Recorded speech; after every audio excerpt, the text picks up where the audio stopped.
So I was playing Super Smash Bros. Ultimate the other day with a friend of mine. Everything as usual really. Using our mains for match after match got me thinking again. Just who will the last character be? There's a big difference between the characters I want and what realistically will happen. Honestly speaking, there isn't any way for sure to know who will appear since Sakurai doesn't follow any fan rules anyway. However, we can probably rule out spirits for now, since logic would dictate that the last character should surprise everyone extremely. Obvious picks like anime characters are, of course, also out of the running. First things first, is it a first or a third party character? Now thinking logically, Nintendo would be smart to end off the big party that is Super Smash Bros. Ultimate with a huge third party character. I mean, since they gather the most amount of hype generally anyway. It's unlikely, I'd say, that a very requested first party one such as the meme himself Waluigi will appear instead. Still, this is Nintendo, so they might just give us someone completely random that hasn't had any attention in years. But before getting into things, consider supporting me here on YouTube by subscribing. Thanks!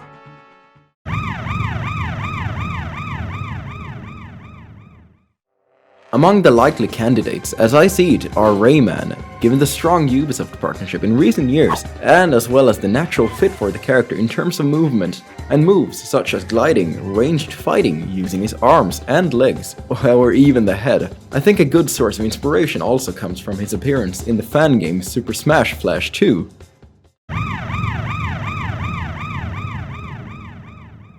Crash Bandicoot. Since the resurgence of the 3D platformer genre as a whole happened, and again since the moveset is pretty much built already with all of the TNT crates and the movement options presented. And you know, well, since Smash is all about bringing all of gaming's biggest names together, Crash being the literal old school PlayStation mascot would fit right in.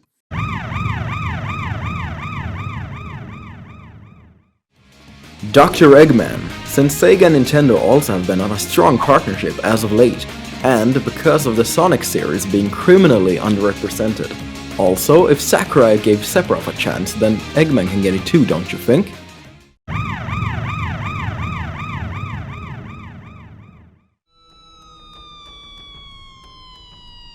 Technically possible, but a bit far-fetched, is Master Chief because of the great Microsoft and Nintendo partnership as well. However, it might just be me, but I think Sakurai would agree that he wouldn't add anything new to the game really. Or well, of course the Halo weapons are different from, let's say, the ones Snake uses. It just feels like Master Chief would play a lot like Snake, but with a bit more melee stuff, like the Energy Sword.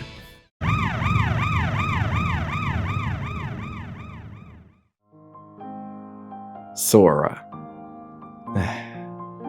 Look, I want him too, since he literally fits in perfectly. Moveset and all really. Still, knowing this is Disney, do you really think they'd let Donald Duck and Goofy in Smash? And before someone says no, they wouldn't need to be there, actually, yes they would. They serve as Sora's partners, and, well, knowing how Sakurai wants to represent each of the characters to their fullest with stages and all, they cannot just be left out.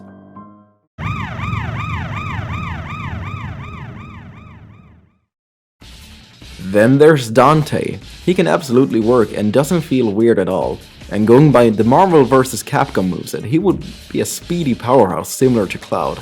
I see Dante to be the most safe option to pick generally when it comes to the gameplay, and since Capcom itself has been doing great as of late on the Switch with Monster Hunter Rise, seeing Dante here shouldn't be all that out of the blue. And well, that are really the most likely options. Now to actually pick one of them.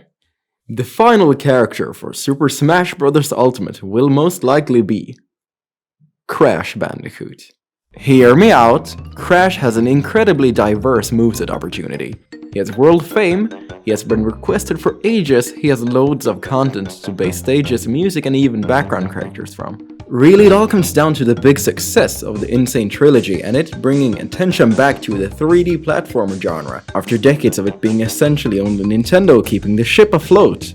Activision itself may not be seen as the world's best developer out there today, as I'm sure you know, but it cannot be ignored that the world truly loves Crash.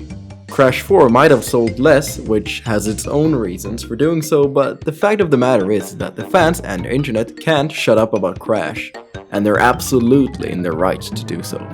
Knowing Nintendo, anything can happen really. This decision is dictated by my own logic.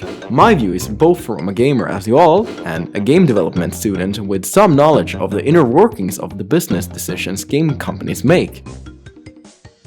Oh, you're still here? Thanks a lot. I'll now talk about the characters I personally want to see as the last DLC character.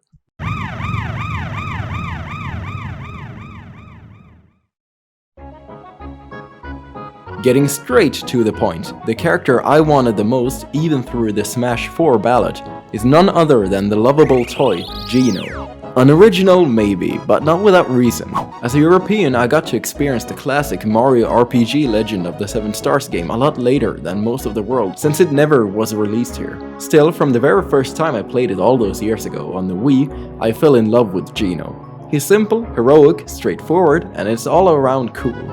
A character that I can respect in a personal way. Moveset is not even a challenge to create given his huge supply of options. Ranged and close range attacks are both options along with his generally attack favored stats. So yeah, Geno is my absolute go-to choice. It's just a shame that the Mii costume seems to have ruined his chances for Ultimate. I can dream though.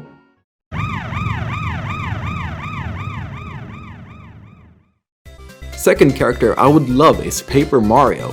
The lovable flat Mario is different enough from regular Mario to warrant a place in the roster. Both Geno and Paper Mario represent the Mario RPG series of games. Paper Mario has had huge ups and hellish downs. Still, I think representing it all is necessary. I love the 1000-Year Door, and I also enjoy Color Splash a lot. Representing all corners of the Paper Mario series just feels right to me. Now that the series fans are more divided than ever, thanks to the trilogy of action-adventure Paper Marios. That means that the moveset should represent both sides of the series. Partners, badges, stickers, and even paint can be incorporated, like the Inklings use ink. Paper Mario is a unique and good fit for Smash.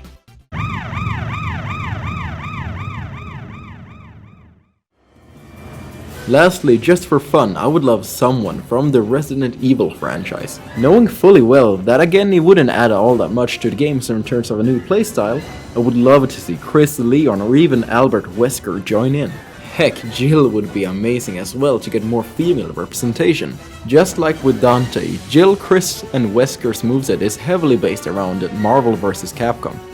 That means that Wesker would sort of play like a short-ranged and faster Sephiroth. True insanity. I mean, Resident Evil already got a Spirit event, so that means that there is at least interest in the series on Nintendo platforms. And as you know, basically the entire mainline series except for 8 is on the Switch right now. So yeah, I might just be a blind Resident Evil fanboy, but hey, I think it would be fun. Have any thoughts on your own? Come share them with me in the comments. And as always, thanks for watching, have a good one.